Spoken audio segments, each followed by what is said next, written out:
कल्पना कीजिए दोस्तों, अगर मैं आपसे कहूं कि इस ब्रह्मांड में हमारी धरती जैसी एक और दुनिया मौजूद है, जहां हवा अलग है, लोग अलग हैं और जीवन के नियम भी पूरी तरह अलग हैं, तो सोचिए अगर हम उनमें से एक प्लैनेट पर पहुंच जाएं, तो वहां का नजारा, वहां का मौसम और वहां के लोग हमारी कल्पना से बिल्कुल अलग होंगे। एक ऐसी जगह जहां सब कुछ जाना पहचाना लगे, लेकिन फिर भी सब कुछ अलग हो। तो दोस्तों तैयार हो जाइए, क्योंकि आज हम आपको ले चलेंगे उस रहस्यमयी ग्रह पर, जहां जिंदगी वैसी ही है जैसी धरती पर दिखती है, पर हर चीज में छिपा है एक अनजाना राज।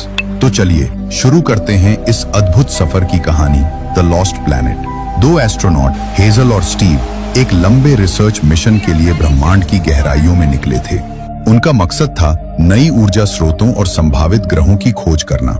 वे लोग आपस में बात करते हुए और रिसर्च के बारे में एक दूसरे से जानकारी साझा कर रहे थे, मगर उन्हें जरा भी अंदाजा नहीं था कि उनकी ये यात्रा उन्हें एक ऐसी जगह ले जाएगी जिसकी कल्पना तक इंसान ने कभी नहीं की होगी। जैसे जैसे उनका स्पेसक्राफ्ट ब्रह्मांड के अंधेरे गहराइयों में बढ़ता गया, चारों ओर सन्नाटा फैलता गया। अचानक पूरा सिस्टम झिलमिलाया, लाइट्स बुझ गईं, इंजन बंद हो गया। कुछ पल के लिए सब कुछ थमसा गया। हेजल और स्टीव की सांसें रुक सी गईं, कैबिन में सन्नाटा और डर भर गया।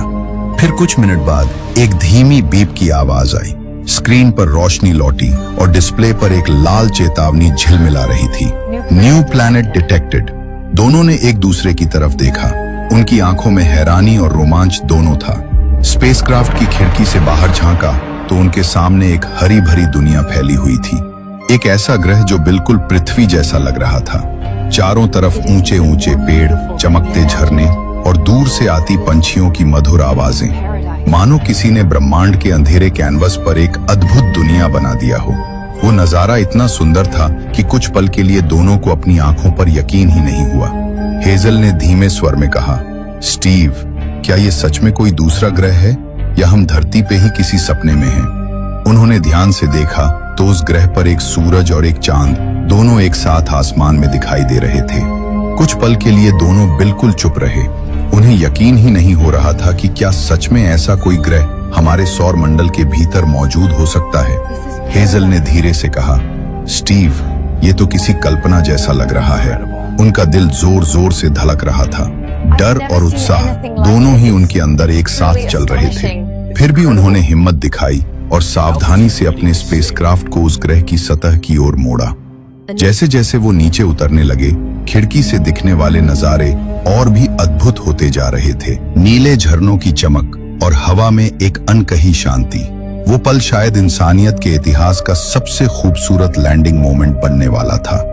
जैसे ही उनका स्पेसक्राफ्ट उस ग्रह की सतह पर उतरा, एक हल्की सी कंपन महसूस हुई और फिर चारों ओर बस शांति ही शांति थी।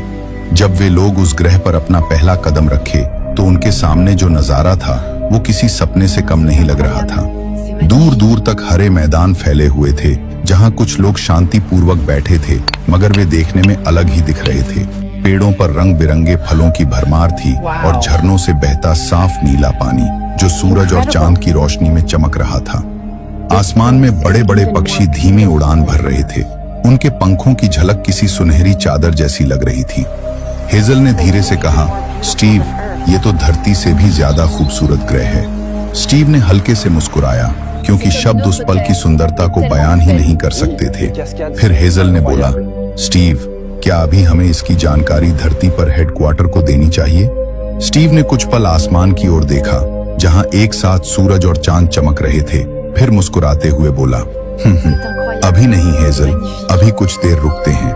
पहले इस जगह को थोड़ा और करीब से देख लेते हैं। हेजल ने सहमति में सिर हिलाया। तभी अचानक हेजल ने दूर अपने कैमरे से कुछ देखा और वो हैरान रह गई। उसने देखा एक बड़े पेड़ के पास कुछ जीव बैठे थे, पर वे न इंसान लग रहे थे, न ही पूरी तरह जानवर। उनका रूप किसी होमिनिन यानी बंदर जैसे मानव जो कभी हमारे पूर्वज हुआ करते थे। उनकी आंखों में एक अजीब सी बुद्धिमत्ता चमक रही थी, जैसे वे अभी अभी सोचने की शुरुआत कर रहे हों। हेजल ने उत्साहित होकर कहा, स्टीव, ये देखो, ये तो बिल्कुल वैसे ही हैं जैसे हमारे धरती पर कभी इंसान हुआ करते थे। स्टीव ने ध्यान से देखा और बोला, शायद ये वही पल है जहां इस ग्रह पर इवोल्यूशन की नई शुरुआत हो रही है। दोनों के दिलों में अद्भुत उत्साह और आश्चर्य उमड़ पड़ा, क्योंकि उनके सामने एक ऐसा ग्रह था जहां वे मानवता के आरंभिक रूप को अपनी आंखों से देख रहे थे। वो समझ गए कि ये जगह सिर्फ एक और ग्रह नहीं, बल्कि एक नई धरती की उत्पत्ति हो रही है। अब उनके दिलों में डर और जिज्ञासा दोनों ही बराबर थे। एक तरफ मन कह रहा था, चलो पास चलकर देखते हैं, और दूसरी तरफ अंदर से डर की लहर भी उठ रही थी। स्टीव ने धीमी आवाज में कहा, हेजल, हमें संभल कर रहना होगा। अगर ये वाकई विकास के शुरुआती दौर के जीव हैं, तो ये अभी भी शिकारी और नरभक्षी दोनों हो सकते हैं। हेजल ने दूर कैमरे की स्क्रीन पर जूम किया तो देखा कि होमिनिन कुछ जानवरों का शिकार कर रहे थे और फिर आग जैसी किसी चीज के पास बैठकर उसे खाने की कोशिश कर रहे थे। हेजल की सांसें भारी हो गईं। तभी हेजल ने बोला, स्टीव, अगर उन्होंने हमें देख लिया और हमें अपने शिकार समझ लिया तो हालात बेकाबू हो सकते हैं। स्टीव ने गहरी सांस ली और बोला, हमें अब हर कदम सोच समझ कर रखना होगा। एक गलती और हम इस ग्रह की कहानी बन जाएंगे। दोनों ने एक दूसरे की तरफ देखा। उनकी आंखों में डर, रोमांच और खोज की भूख सभी एक साथ चमक रही थी। वे दोनों छुपकर उन जीवों को ध्यान से ऑब्जर्व करने लगे। उन्होंने देखा कि वे जीव किसी बड़े शिकार की तैयारी कर रहे थे। तेज आवाजों में एक दूसरे को संकेत दे रहे थे और हाथों में नुकीले पत्थर जैसे हथियार पकड़े हुए थे। थोड़ा और आगे बढ़ने पर हेजल और स्टीव की नजर दूर फैले मैदान पर पड़ी, जहां शेरों का एक विशाल झुंड चल रहा था। उनकी हर हरकत शांत लेकिन घातक थी, जैसे वे भी शिकार की तलाश में हों। स्टीव ने फुसफुसाते हुए कहा, हेजल, लगता है इस ग्रह का जंगल भी धरती जितना ही खतरनाक है। हेजल धीरे से बोली, या शायद उससे भी ज्यादा। कुछ देर तक हेजल और स्टीव ने चुपचाप उन जीवों को ऑब्जर्व किया, हर एक हरकत को ध्यान से देखा। होमिनिन धीरे धीरे झुकते हुए आगे बढ़ रहे थे और उनकी नजरें एक ही दिशा में एक शिकार पर टिकी थीं। तभी हेजल ने धीरे से बोला, स्टीव, वो देखो हिरणों का एक झुंड। अगले ही पल होमिनिन अचानक गरजते हुए हिरणों की ओर टूट पड़े। लेकिन जैसे ही हमला शुरू हुआ, हिरणों ने जंगल की ओर भागना शुरू कर दिया और देखते ही देखते पूरा झुंड गायब हो गया। स्टीव ने धीमे स्वर में कहा, लगता है यहाँ के जानवर भी धरती से कहीं ज्यादा तेज और समझदार हैं। हेजल ने सिर हिलाया, हाँ, और ये होमिनिन, इन्हें अभी बहुत कुछ सीखना बाकी है। उसके बाद दोनों ने हिम्मत जुटाई और फैसला किया कि अब वक्त आ गया है उन जीवों से आमने सामने मिलने का। लेकिन तभी हेजल बोली, स्टीव, हमें पहले इसकी जानकारी धरती पर हेडक्वार्टर को दे देनी चाहिए। ऐसी खोज इंसानियत के लिए एक नए जीवन की खोज है। दोनों तुरंत अपने स्पेसक्राफ्ट की ओर लौटे, मगर जैसे ही अंदर गए वे हैरान रह गए। पूरा सिस्टम बंद पड़ा था। ना कोई स्क्रीन जल रही थी, ना ही किसी बटन पर कोई प्रतिक्रिया थी। उन्होंने कई बार सिस्टम रीस्टार्ट करने की कोशिश की, पावर रीसेट, मैनुअल कंट्रोल, लेकिन कुछ भी काम नहीं कर रहा था। थक हारकर हेजल ने गहरी सांस ली और बोली, लगता है फिलहाल हम इस ग्रह पर फंस चुके हैं। और फिर दोनों चुपचाप फिर से उसी ग्रह की दिशा में दोनों निकल पड़े। धीरे धीरे वे जंगलों से बाहर निकले। दिल जोर जोर से धड़क रहा था। जैसे ही वे आगे बढ़े, वो सभी होमिनिन जीव एकदम चुप होकर उनकी तरफ देखने लगे।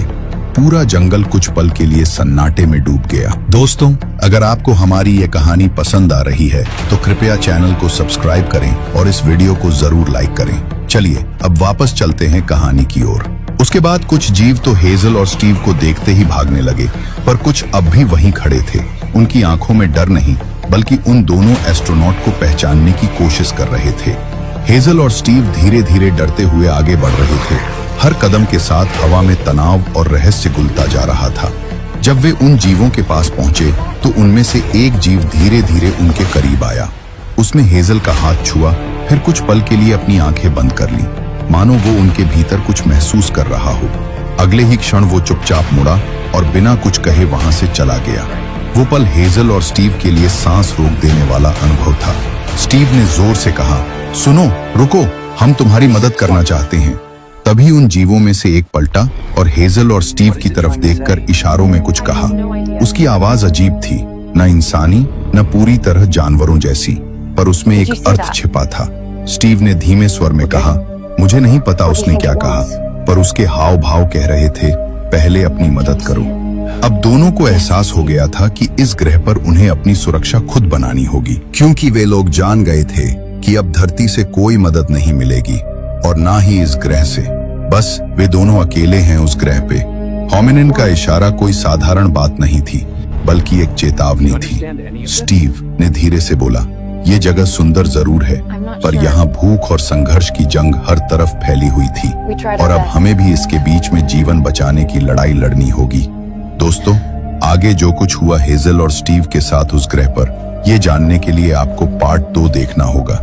अगर आप चाहते हैं कि हम इसका अगला पार्ट लाएं, तो कमेंट में लिखें पार्ट 2। याद रखें, ये कहानी काल्पनिक है, लेकिन इसमें आने वाले समय और बीते कल की एक झलक भी है।